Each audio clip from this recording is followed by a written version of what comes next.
और अभी अभी एक बड़ी खबर आ रही है। आपको बता दें कि महाराष्ट्र में जो कैबिनेट का विस्तार कल होना था, आखिरी वक्त में टल गया है।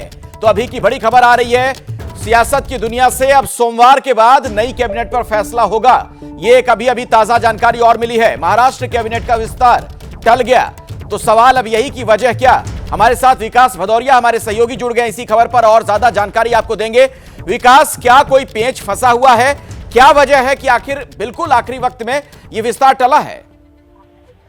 देखिए, निश्चित रूप से पेच तो फंसा हुआ है मंत्रालयों के बंटवारे को लेकर, लेकिन हाल ही में जो सुप्रीम कोर्ट ने ये कहा है कि शिवसेना पर कब्जे की लड़ाई के दौरान कि वो मामला जो है वो संवैधानिक पीठ को सौंप सकते हैं। ऐसी सूरत में ये महाराष्ट्र के बड़े नेताओं का ये मानना है कि केंद्रीय नेतृत्व ने उन्हें सलाह दी है कि तब तक के लिए इंतजार कर लिया जाए जब तक सुप्रीम कोर्ट का फैसला आता है, और इसलिए फिलहाल अब इस संभावित विस्तार को सोमवार तक के लिए टाल दिया गया है। सोमवार के बाद सुप्रीम कोर्ट का जब फैसला आ जाएगा उसके बाद संभावित तारीख सामने आएगी। तो चलिए जरा हम ये समझते हैं कि आखिर सुप्रीम कोर्ट में ये मामला है क्या। निपुण सहगल हमारे साथ जुड़ गए, हमारे एक और सहयोगी।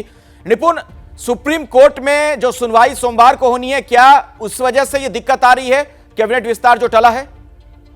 देखिए अखिलेश, मैं ये बिल्कुल साफ कर देना चाहता हूं कि सोमवार को जो सुप्रीम कोर्ट फैसला देगा वो इस बात को लेकर देगा कि जो पूरा विवाद है, यानी तमाम बातें कि विधायकों की अयोग्यता पर फैसला कब हो, कौन करे, क्या राज्यपाल का निमंत्रण देना सही था, ऐसी तमाम जो बातें हैं, शिंदे की जिस तरह से सरकार बनी है, स्पीकर का चुनाव हुआ है, इन सब बातों को संविधान पीठ को सौंपा जाए या 3 जजों की बेंच ही सुनवाई करे और किस किस तरीके से आगे सुनवाई हो।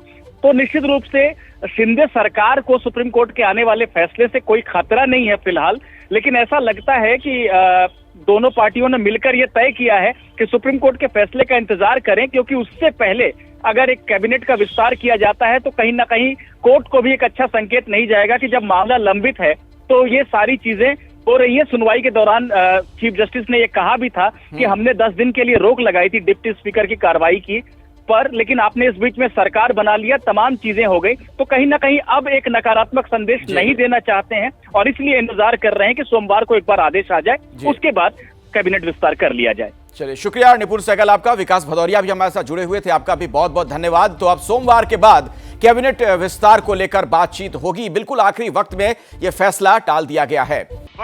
ये हैं शर्मा जी, जो रात का खाना और देश दुनिया की सुर्खियां दोनों लेते हैं सुमित अवस्थी के साथ। अब ये हैं इनके पड़ोसी बनर्जी साहब। मिष्टी दोई खाते खाते पूरा बंगाल जान लेते हैं सुमन दे के साथ। इनकी तरह आप भी देखें अपने फेवरेट न्यूज एंकर को एक ही ऐप पर और डाउनलोड कीजिए एबीपी लाइव ऐप अपने स्मार्ट टीवी पर।